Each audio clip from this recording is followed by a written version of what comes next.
Berapa jumlahnya manusia pada waktu itu? Yang jelas bukan hanya 4.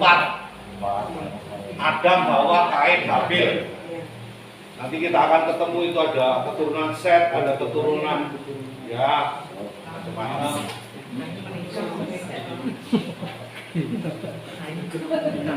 Nah, implikasi dosa itu apa?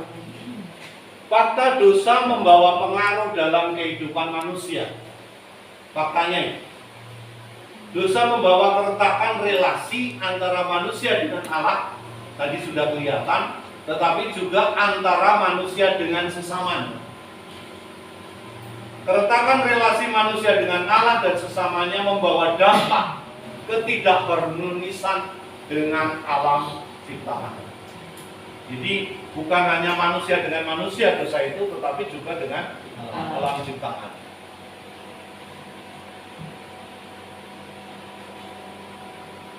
Kain berdosa mendapat kutukan. Kutukan yang diterimanya sesuatu yang logis. Kutukan itu berupa tanah yang tercemar. Tadi sudah diterangkan ya. Sulit memberikan hasil. Yang kedua, orang pelarian dan pengembara. Nah, ini kan repot. Kalau orang lari itu kan dikejar terus kan. Pindah sana, pindah sini. Sulit. Dan hukuman itu ternyata dianggap terlalu berat. Maka Kain naik banding kepada Tuhan. Iya kan? Memohon kerahiman, mohon keringanan dari hukuman. Jangan terlalu berat. Nah, lalu maka tadi nanti dikasih perlindungan. Kerahiman Allah itu tidak pernah berhenti meskipun manusia mengalami kegagalan. Nah, inilah yang saya kira menjadi penting. Jadi meskipun manusia itu gagal, salah, tetapi Allah itu tetap rahim untuk kita. Ada teolog itu yang menggambarkan, jadi kambing itu loh. Kalau kambing kan sering diikat di pohon loh.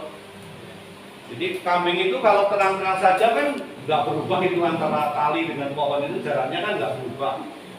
Kalau dia diam-diam aja teratur begitu. Tapi kan lama-lama kalau kepanasan dia muter. Semakin memberontak, semakin berputar, semakin dekat dengan pohon. Itu mau menggambarkan bahwa kita semakin berdosa lebih banyak, semakin juga kerahiman Allah itu dekat dengan kita. Tapi jangan nanti lalu mantap tuh. Nah itu yang mau saya katakan. Nanti jangan dijadikan alasan kalau begitu kita buat dosa. Jadi Rasul Satu Paulus kan mengatakan semakin dosa bertambah banyak, rahmat Allah itu semakin melimpah. Itu yang mau dikatakan. Tapi bukan berarti kalau begitu saya berbuat dosa sebanyak-banyaknya. Ya repot lah itu nanti. Pas berdosa banyak, pas mati.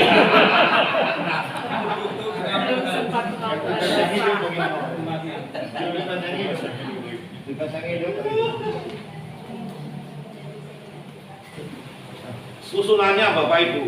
Jadi 1-3 pembuka ya. Lalu kemudian ayat 4-5 itu persembahan dan reaksi Kain. Jadi lihat di situ. Kemudian 6-7 teguran Tuhan dan reaksi Kain. Coba kita lihat itu ada yang penting di situ. Ayat 5. Tetapi Kain dan kurban persembahannya tidak diindahkannya, lalu hati Kain menjadi sangat panas. Nah ini. Dan mukanya muram. Pada saat itu lalu Tuhan berfirman kepada Kain, mengapa hatimu panas dan mukamu muram? Itu ya. Ayat 7. Apakah mukamu tidak akan berseri jika engkau berbuat baik? Tetapi jika engkau tidak berbuat baik, dosa sudah mengintip di depan pintu ia sangat menggoda engkau, tetapi engkau harus berpuasa atas. Itu penting ya. Dosa sudah mengintip di depan pintu. Maka Bapak Ibu kalau pas marah harus cepat-cepat ditarik ya. Karena dosa sudah mengintip di depan pintu. Dan dikatakan sangat menggoda.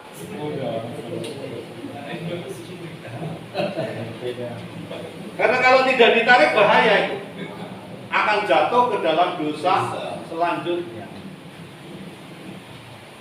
Nah kalau di pikiran kita itu di nama liturgi kita itu kan di sana dikatakan berdosa menurut pikiran, perkataan dan kelalaian. Jadi mulai dari pikirannya itu, pikiran harus berhenti kalau sudah diingatkan, kamu pikiranmu jahat, tampak di dalam mukamu yang muram, harus cepat-cepat ditarik lah. Kalau tidak nanti muncul perkataan. Kalau perkataan tidak puas, perbuatan. Sebenarnya Allah sudah ngerem-ngerem itu ya. Tapi sayangnya Kain itu tidak mendengarkan. Terus kemudian tadi juga ketika ditegur oleh Allah ayat 9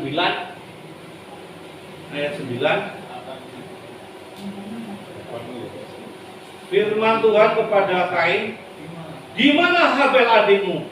Jawabnya, aku tidak tahu. Nah itu loh. Itu kan seperti ular, perempuan dan manusia laki-laki tadi. Mau lari. Aku tidak tahu apakah aku menjaga adikku. Tapi Tuhan mengatakan, apakah yang telah kau perbuat ini? Ya, darah adikmu itu berteriak kepadaku dari tanah. Apa ini? Berteriak dari tanah. Ya. Jadi sudah tahu bahwa sebenarnya adiknya itu mati. Itu ada tradisinya orang-orang itu kan. Kalau ada orang mati di jalan gitu kan, terus ada yang cari jeruk, nah itu dipucuk-pucuk, nanti biar teriak-teriak darahnya.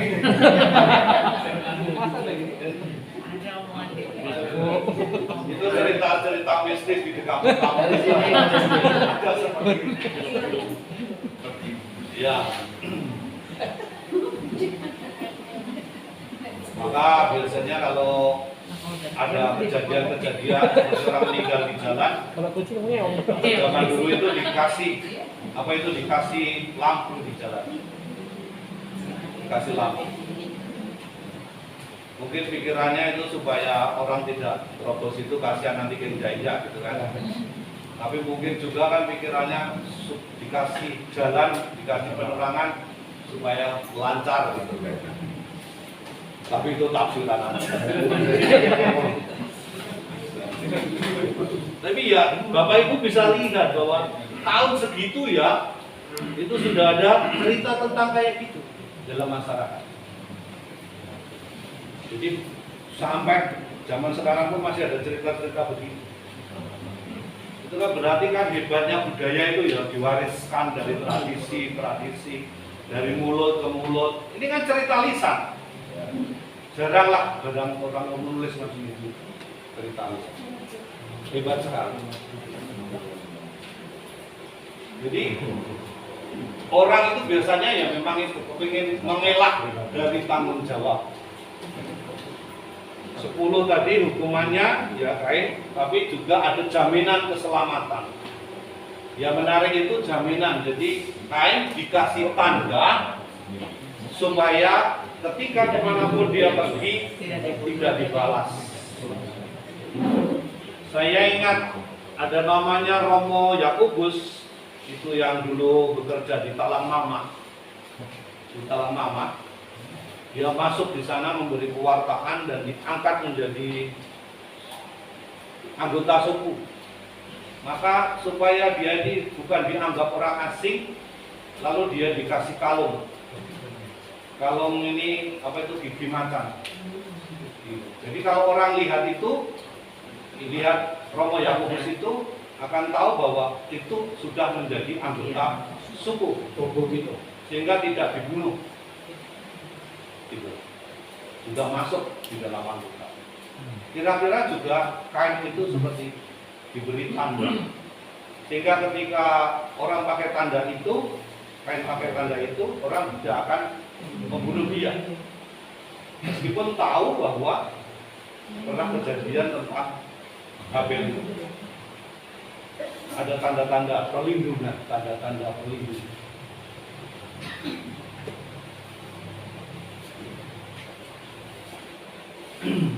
Jadi Bapak Ibu ini ya rupa-rupanya dosa itu bukan hanya hukuman itu bukan hanya maunya Allah saja, tetapi dari pihak manusia itu ditanya juga kesanggupannya. Sanggup enggak? Kalau kamu terlalu berat ya bisa dikurangi. Nah ini kan tidak terjadi tuh, Nek. Pada ngaku dosa kan nggak pernah tawar-menawar kan? Emang boleh mau? Padahal itu boleh. Boleh. Kalau salah Maria masih tawar dia. Dosa dendanya ringan kok. Bukan salah Maria. Kayaknya juga salah Maria masih tawar. Banyak penitensinya. Terutama itu berkaitan dengan restitusi, ganti rugi. Karena biasanya di situ. Karena kalau misalnya dosa-dosa tertentu itu berarti bukan hanya nanti dendanya salah Maryam gitu ya, tapi ada hal-hal yang memang harus dikerjakan. Maka biasanya saya bertanya juga, kalau saya kasih restitusi ini, Bapak atau Ibu keberatan atau enggak? Kalau orangnya menjawab, Romo saya akan laksanakan itu, berarti tidak keberatan. Tetapi kalau dia mengatakan, Romo saya keberatan, ini terlalu berat untuk kami, maka bisa ditawar. Tapi selama ini belum ada yang pernah menawar. Mereka nggak tahu kok. Mereka nggak tahu. Tapi biasanya saya tawarkan berkaitan dengan restitusi itu. Saya tawar. Wujudnya apa? Apa? Restitusi itu wujudnya apa? Misalnya, saya kasih contoh ya, kalau orang menggugurkan. Kalau orang menggugurkan pasti tidak akan saya kasih denda salah Maria. Tetapi misalnya saya minta apakah ibu bisa memberi makan kepada orang miskin selama 1 minggu sebagai wujud bahwa ibu benar-benar menghargai kehidupan. Seminggu loh ya. Nah, misalnya dia mengatakan, wah Romo kalau seminggu keberatan karena kami aja berasnya hanya sedikit misalnya kan. Bagaimana kalau 3 hari? Oh ya sudah. Kalau begitu 3 hari, tapi dilaksanakan ya. Misalnya seperti itu. Terus kemudian orang korupsi misalnya.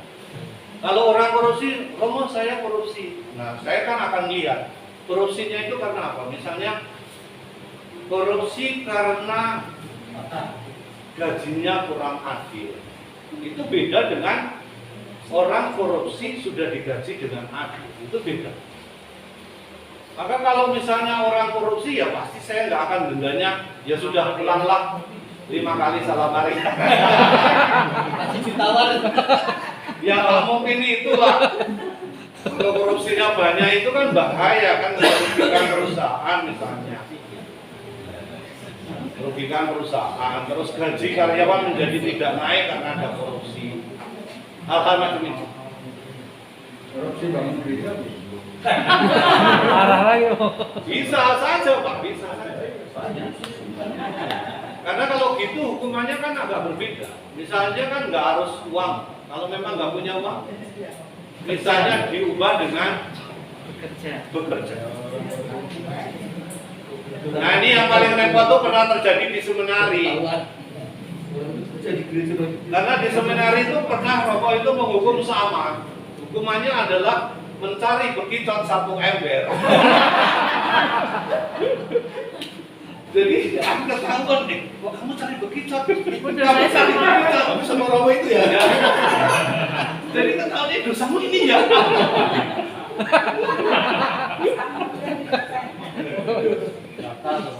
Itu masih mengambil makanan itu.